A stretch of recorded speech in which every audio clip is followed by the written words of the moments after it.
விவசாயிகளே இன்றைக்கி இதை பற்றினா நம்ம வெண்டைக்காய் போட போகிறோம். அதோட அப்டேட்டு தான். நம்ம வந்து ஏற்கனவே பேப்பர் விரிக்க வரைக்கும் நம்ம வீடியோ போட்டிருந்தோம். இன்றைக்கி என்ன பண்ண போகிறோம்னா பேப்பர் போட்டாச்சு, அதேமாதிரி விற்று ஊனிட்டு அதை வந்து வீடியோ போட மறந்தாச்சு. கொஞ்சம் இக்கட்டான சூழ்நிலை, அதனால் போடலை. இப்போ பார்த்திங்கன்னா அதோட அப்டேட் தான் காட்டிகிட்ருக்கேன் பாருங்கள்.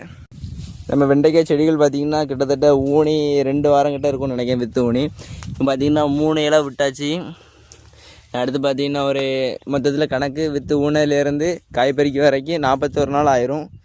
இப்போ எப்படி ஒரு 10-15 நாள் கிட்ட போயிருக்கும். இன்னும் பார்த்திங்கன்னா அடுத்த ஒரு 25 நாள் கிட்ட காய் பறிக்க ஆரம்பிக்கும். விவசாயிகளே நம்ம பார்ப்போம்.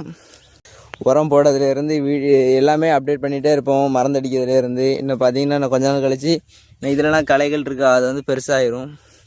அதையும் நம்ம களைக்கொல்லி அடிப்போம்.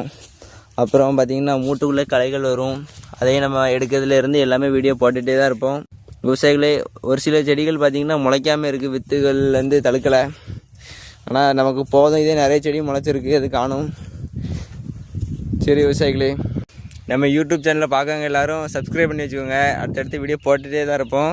நம்ம பார்த்திங்கன்னா வெண்டைக்காய் இப்போ போட்டாச்சு. அடுத்தல பார்த்திங்கன்னா நம்ம வெள்ளரிக்காய் அப்படி இப்படி எல்லாம் வீடியோ போட்டுகிட்டே இருப்போம். வெள்ளரிக்காய் இடத்துல போடலான்ட்டு ஒரு பிளான் இருக்குது. சரி விவசாயிகளே, பார்ப்போம் அடுத்த வீடியோவில்.